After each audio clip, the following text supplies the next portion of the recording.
Hello everyone, आप लोगों का बिना क्लासेस में हार्दिक स्वागत है। आज आप लोगों को हम जो है प्रोबेबिलिटी पढ़ाएंगे। आज आप लोगों को हम प्रोबेबिलिटी यानी कि प्रायिकता पढ़ाएंगे, जो कि एग्जाम के दृष्टिकोण से बहुत महत्वपूर्ण चैप्टर है। काफ़ी नंबर इस चैप्टर से ही बनते हैं और ज़्यादातर बच्चों को प्रायिकता में दिक्कत होती है, तो हम पढ़ा रहे हैं। अब आपको दिक्कत करने की कोई ज़रूरत नहीं है, इस तरीके से बताया जाएगा। वैसे भी इसकी एक क्लास ली जा चुकी है, तो आज सेकंड क्लास है। तो हम प्रोबेबिलिटी शुरू कर रहे हैं। क्या शुरू कर रहे हैं? प्रोबेबिलिटी यानी कि प्रायिकता। हम प्रायिकता शुरू कर रहे हैं। आप प्रायिकता पर थोड़ा ध्यान दीजिए ना।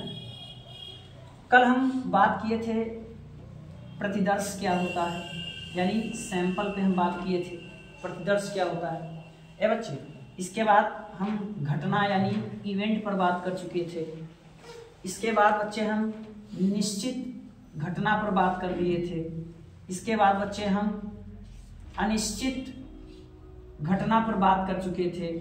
ध्यान रहे, हम निश्चित घटना पर बात किए थे, हम अनिश्चित घटना पर बात किए थे।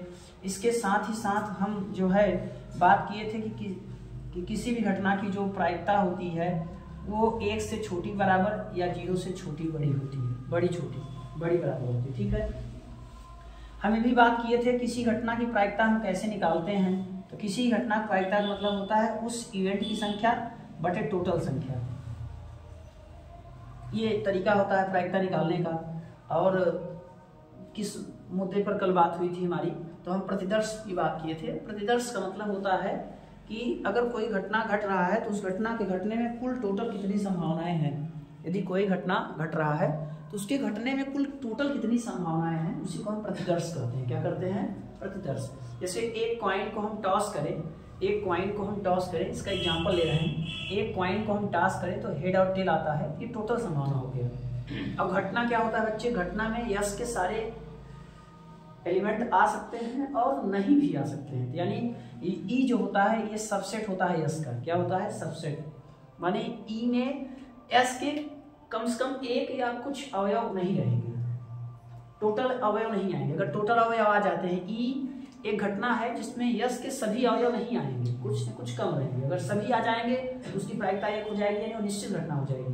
कल हमने बताया था जो निश्चित घटना होती है उसकी प्रायिकता क्या होती है? 1 होती है।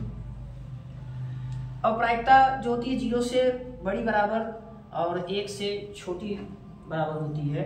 और किसी घटना की प्रायिकता कैसे निकालते हैं? तो उस घटना में संख्या बटे टोटल संख्या। ठीक है। अब कल हमने ताश के पत्तों के बारे में बात किया था। कल हमने पासा के अंकों के बारे में बात किया था। कल हमने सिक्के के बारे में बात किया था। कल सब बातें हो चुकी थी। तो अब जो है हमें ध्यान देना है कि बच्चे, जैसे हम जानते हैं सेट में हमने पढ़ा है, सेट में पढ़ रखा है कि ए यूनियन बी जो होता है वो number of A union B जो होता है number of A plus number of B minus number of A intersection B होता है। इस सेट में पढ़ा है आपने 11th क्लास में। ये फार्मूला सेट का होता है। उसी अकॉर्डिंग प्रोबेबिलिटी भी होती है।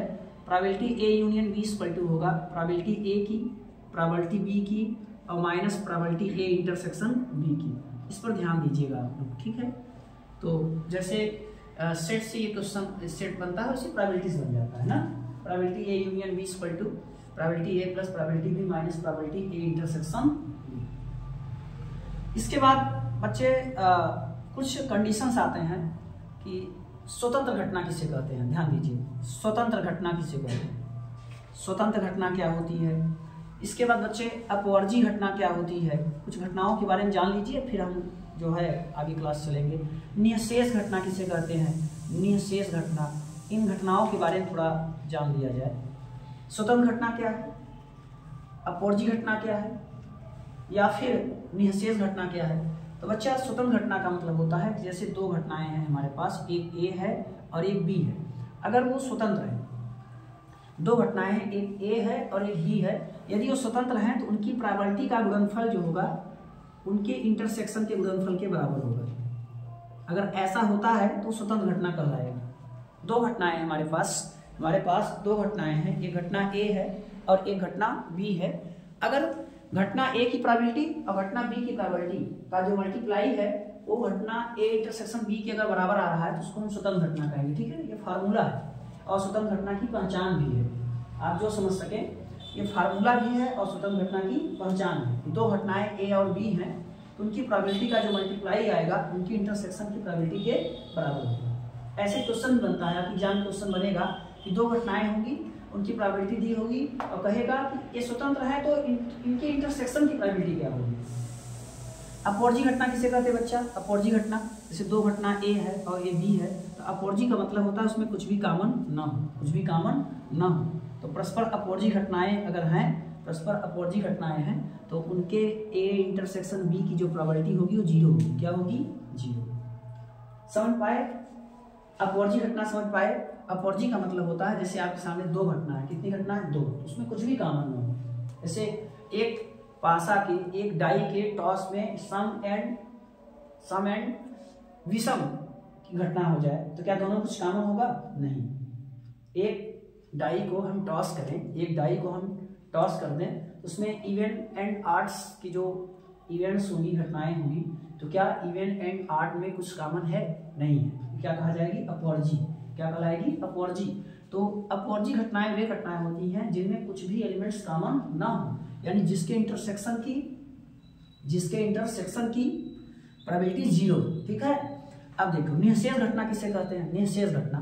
तो बच्चा निःशेष घटना मतलब जैसे दो घटना है ए बी, अगर हम इनका यूनियन करें तो सैंपल के क्या हो जाए? बराबर।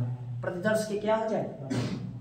मतलब हमारे पास ऐसी घटनाएं हों कि जिनका यूनियन करते तो सैंपल के बराबर आ जाए। एज एग्जाम्पल समझिए, जैसे हमने एक सिक्के को टॉस किया, एक सिक्का उछाला, मैंने क्या उछाला? एक सिक्का उछाला, तो उसमें यस बराबर होगा हेड एंड टेल। अब यहाँ से हम दो घटनाएं बना रहे हैं, एक E1 बना रहे हैं और एक E2 बना रहे हैं, एक E1 बना रहे हैं और एक E2।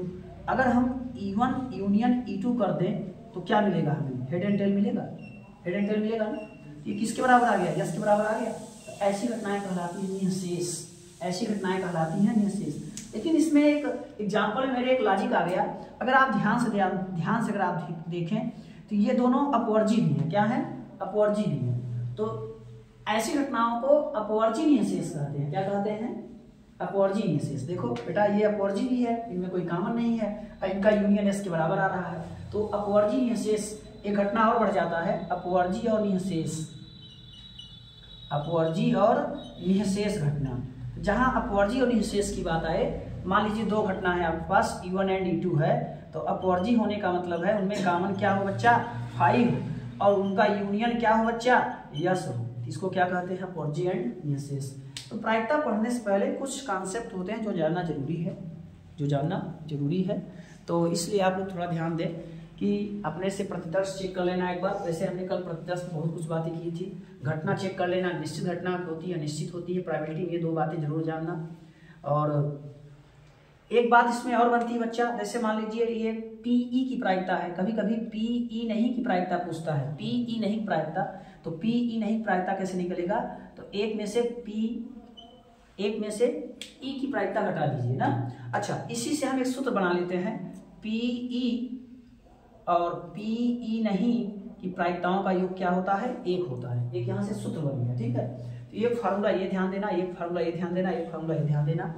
ये बहुत इंपॉर्टेंट फार्मूला है। स्वतंत्र घटना क्या कहते हैं? इसे ध्यान देना। अपवर्जी घटना किसे कहते हैं? इसे ध्यान देना। निःशेष किसे कहते हैं? इसे ध्यान देना। अपवर्जी निःशेष किसे कहते हैं? इसे ध्यान देना। अब हम चलते हैं आपके इंटर के टॉपिक पर।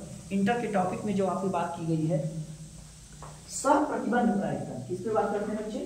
सप्रतिबंध प्रायिकता। ठीक है, कंडीशनल प्रोबेबिलिटी। अब हम बात करेंगे कंडीशनल प्रोबेबिलिटी पर।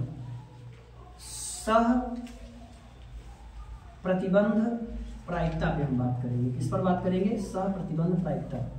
ध्यान, बहुत जबरदस्त है और आसान है, आपको समझ में आएगा। प्रतिबंध प्रायिकता किस पर बात कर रहे हैं बच्चा? प्रतिबंध प्रायिकता। तो समझो प्रतिबंध प्रायिकता क्या होती है। तो प्रतिबंध का मतलब होता है कि जैसे कोई घटना घट जाए और उस घटना के घटने के बाद घटना की प्रायिकता पूछे। ध्यान समझे। जैसे कोई घटना घट जाती है ना, जैसे कोई घटना घट जाती है, मान लीजिए हमने एक डाई को टॉस किया, एक डाई को टॉस किया और इवन नंबर आ गया, तो कह रहा है इवन घटना इवन के अभाज्य होने की प्रायिकता। इस तरीके से पूछिए, घटना इवन के अभाज्य होने की प्रायिकता, मतलब पहले एक घटना घट जाती है, अब उस घटना के घटने के बाद एक नई घटना की प्रायिकता पूछिए। जैसे समझिए, अब आपको समझा रहा हूं, पहले एज एग्जाम्पल समझो, एज एग्जाम्पल समझो, एग्जाम्पल से देखो, तो एग्जाम्पल से तो दिखा रहे तुमको।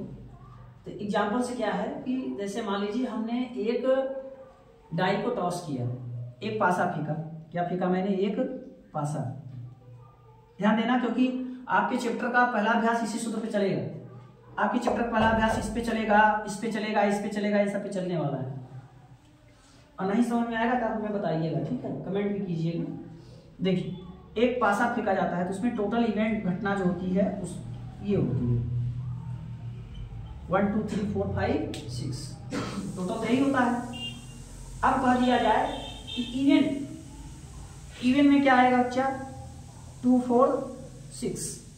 अब कह दिया जाए इवेंट के अभाज्य होने की प्रायिकता, इवेंट की अभाज्य माने दूसरी घटना है, और मान लीजिए वो अभाज्य चाहता है। अभाज्य में कौन है बच्चा, 2 3 5, 2 3 5। अब कहा है इवेंट के अभाज्य होने की प्रायिकता, तो आओ देखते हैं इवेंट के अभाज्य होने की प्रायिकता क्या होती है। देखिए, तो सप्रतिबंध प्रायिकता की बात चल रही है कि एक पासा फेंका और उसके 6 घटनाएं, 6 चांस होते हैं ना, टोटल चांस 6 है, 1 2 3 4 5। ई में क्या आ गया, 2 4 6, ई में क्या आ गया, 2 4 6। तो एक घटना और आई एफ, इवेंट के अभाज्य होने की प्रायिकता, मतलब एक देगा, एक घटना घट जाएगी और उसके घटना में दूसरी घटना घटने की प्रायिकता, इसको कहते हैं सप्रतिबंध। एक घटना घट जाएगी और उस घटना के घटने में दूसरी घटना की प्रायिकता, उस घटना के घटने में या उस घटना घटने के बाद दूसरी घटना की प्रायिकता। ध्यान समझिएगा, इस पे सवाल लगेगा तो आपको समझ में आएगा।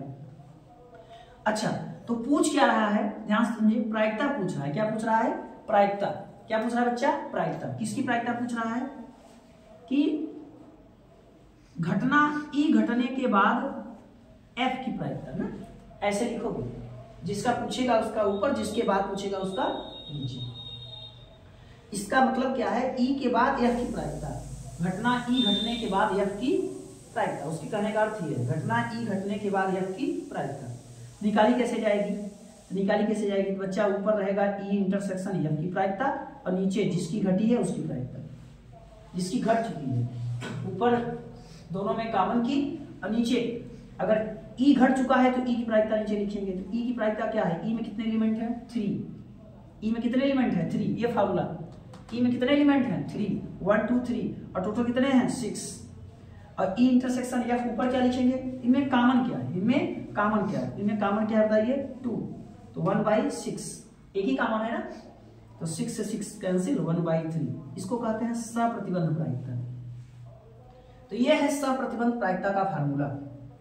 सप्रतिबंध प्रायिकता समझे, सप्रतिबंध प्रायिकता का मतलब क्या होता है कि किसी घटना के घटने के बाद उस घटना में दूसरी घटना की प्रायिकता, उस घटना घटने के बाद, मतलब बिना ई के एफ नहीं पूछेगा, बिना ई के एफ नहीं पूछेगा। पहले सम घट जाएगी, तो सम घटना घटने के बाद विषम की प्रायिकता। जैसे मैं एक एग्जाम्पल के तौर पे आपको समझा रहा हूं। जैसे आपसे कहा है एक परिवार में 2 बच्चे हैं, दोनों बच्चों में कम से कम एक बच्चा लड़का है, कम से कम एक बच्चा क्या है, लड़का है।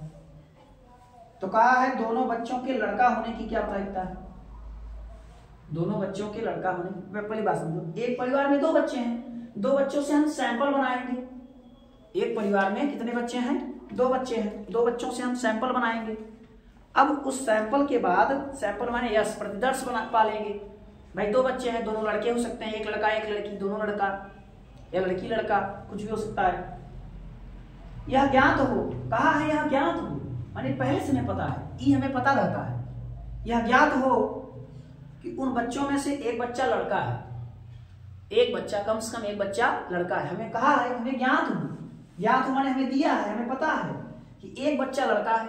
ये हमारा घटना ई हो गया, ये हमारा घटना ई हो गया। अब कह रहा है तो ज्ञात है कि कम से कम एक बच्चा लड़का है, तो उसमें दोनों के लड़के होने की क्या प्रायिकता है, समझे? उस ज्ञात में जो दोनों लड़के हैं उसकी प्रायिकता पूछ रहा है, ज्ञात में माने ई में एफ की प्रायिकता पूछ रहा है, ई में एफ की प्रायिकता पूछ रहा है। ठीक है, तो हम इसे तुम्हें अगले वीडियो में इसे समझाएंगे।